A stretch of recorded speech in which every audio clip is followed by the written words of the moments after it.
Breaking చూద్దాం.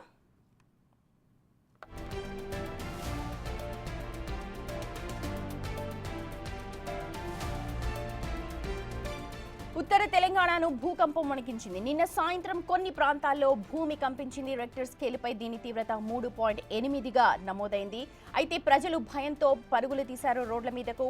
ఆసిఫాబాద్లోని గోలేటి పరిసర ప్రాంతాల్లో భూకంప కేంద్రం ఉన్నట్టుగా అధికారులు గుర్తించారు. కరీంనగర్, జగిత్యాల, సిరిసిల్ల, పెద్దపల్లి, నిర్మల్, సిద్దిపేట జిల్లాల్లోని కొన్ని ప్రాంతాల్లో భూమి 3 నుంచి 5 సెకండ్ల పాటు కంపించింది.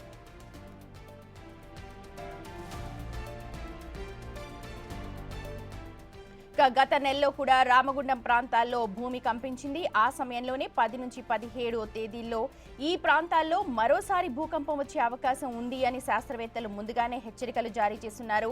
అయితే భూకంపం రాకపోవడంతో ప్రజలు కాస్త ఊపిరి పీల్చుకున్నారు. కానీ అనూహ్యంగా స్వల్ప ప్రకంపనలు రావడంతో మళ్లీ ప్రజలు ఆందోళన చెందారు. అయితే భయంతో రాత్రులు 6 బయటే పడిగాపులు కాస్తున్నామని కొంతమంది స్థానికులు చెబుతూ ఉన్నారు.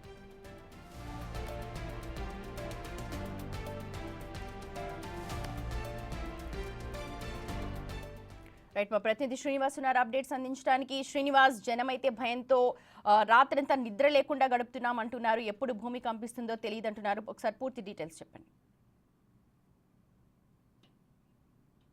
సుమతి, నిన్న రాత్రి సమయం లోపల 6:50 సమయం లోపల దాదాపుగా ఉమ్మడి కరీంనగర్ జిల్లా వ్యాప్తంగా అన్ని ప్రాంతాల లోపల కూడా 2 నుంచి 3 సెకండ్ల పాటు భూమి కంపించడంతో అయితే ఇటు ఉమ్మడి కరీంనగర్ జిల్లా వ్యాప్తంగా అయితే ప్రజలు భయాందోళనకు గురైనటువంటి పరిస్థితి కనబడుతుంది. ఒకసారిగా పెద్ద శబ్దం రావడంతో పాటుగా ఇంట్లో కదలికలు రావడంతో అయితే 2 నుంచి 3 సెకండ్ల పాటు భూకంపం వచ్చిందని చెప్పి అయితే జనాలంతా కూడా ఇటు అపార్ట్మెంట్లో ఉన్న వాళ్ళు కావచ్చు, తర్వాత ఇళ్లలో ఉన్నటువంటి వారు కావచ్చు కూడా బయటకు వచ్చి అసలు ఏం జరిగింది అంటే పెద్ద శబ్దం రావడంతో పాటుగా భూమి ఒక్కసారిగా ప్రకంపనలు రావడంతో అయితే బయటకు పరుగులు తీసి భయాందోళనకు గురవున్నటువంటి పరిస్థితి కనబడుతుంది. అయితే ఏం జరిగిందో అని చెప్పి ఉలికి పడ్డటువంటి సమయం లోపల ఇటు సోషల్ మీడియా వ్యాప్తంగా పలు వాట్సాప్ గ్రూపుల లోపల కరీంనగర్ జిల్లా వ్యాప్తంగా భూకంపం వచ్చింది అని చెప్పి చెప్పడంతో అయితే ప్రజలు భయాందోళనకు గురయ్యారు. అదే సమయం లోపల నిన్న ఇటు ఉమ్మడి కరీంనగర్ జిల్లా వ్యాప్తంగా దాదాపుగా కూడా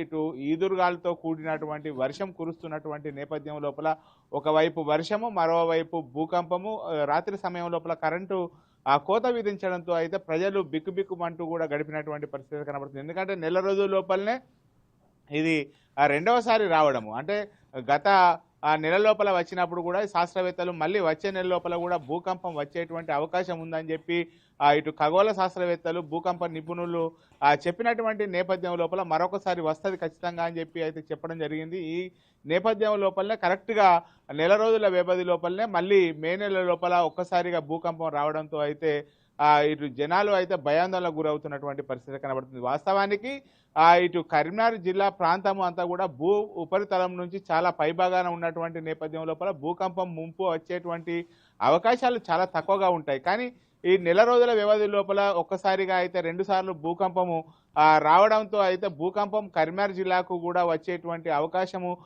ఉన్నది అని చెప్పి అయితే జనాలు ఇటు భయాందోళనకు గురవుతున్నటువంటి పరిస్థితి కనబడుతుంది. ఎందుకంటే ఉమ్మడి కరీంనగర్ జిల్లా ప్రాంతం అంతా కూడా గోదావరి పరివాహ ప్రాంతంతో ఉండడంతో పాటుగా ఇటు రామగుండం అంతా కూడా భూగర్భ నిక్షేపాలు బయటకు తీసేటువంటి అవకాశం ఉన్నది. ఎప్పుడైనా భూకంపం వాటిల్లేటువంటి సమయం లోపల ఈ గోదావరి పరివాహ ప్రాంతంతో పాటుగా గోదావరి కానీ రామగుండం లోపల ఇటు బొగ్గుబావులు ఉన్నటువంటి నేపథ్యం లోపల ఇక్కడ ఎక్కువ వచ్చేటువంటి అవకాశం ఉంటుంది. ఎందుకంటే గత నెల లోపల వచ్చినటువంటి భూకంపం అంతా కూడా గోదావరి పరివాహ ప్రాంతంతో పాటుగా జయశంకర్ భూపాలపల్లి జిల్లా లోపల పెద్ద ఇటు 30 వాటిల్లినటువంటి నేపథ్యం లోపల ఇప్పుడు ఉమ్మడి కరీంనగర్ జిల్లా వ్యాప్తంగా మరొకసారి వస్తుంది అని చెప్పి హెచ్చరికలు జారీ చేసినటువంటి నేపథ్యం లోపల భూకంపం మరొకసారి నిన్న రావడం కూడా జరిగింది. దాదాపుగా 2 నుంచి 3 సెకండ్ల పాటు భూమి కంపించడంతో అయితే ఉమ్మడి కరీంనగర్ జిల్లా వ్యాప్తంగా అయితే ప్రజలు భయాందోళనకు గురవుతున్నటువంటి పరిస్థితి కనబడుతుంది. మళ్ళీ ఎప్పుడు వస్తుందో అని చెప్పి అయితే ప్రజలు భయపడుతున్నటువంటి పరిస్థితి కనబడుతుంది. Sumathi. Right Srinivas, thank you. మొత్తానికి నిన్న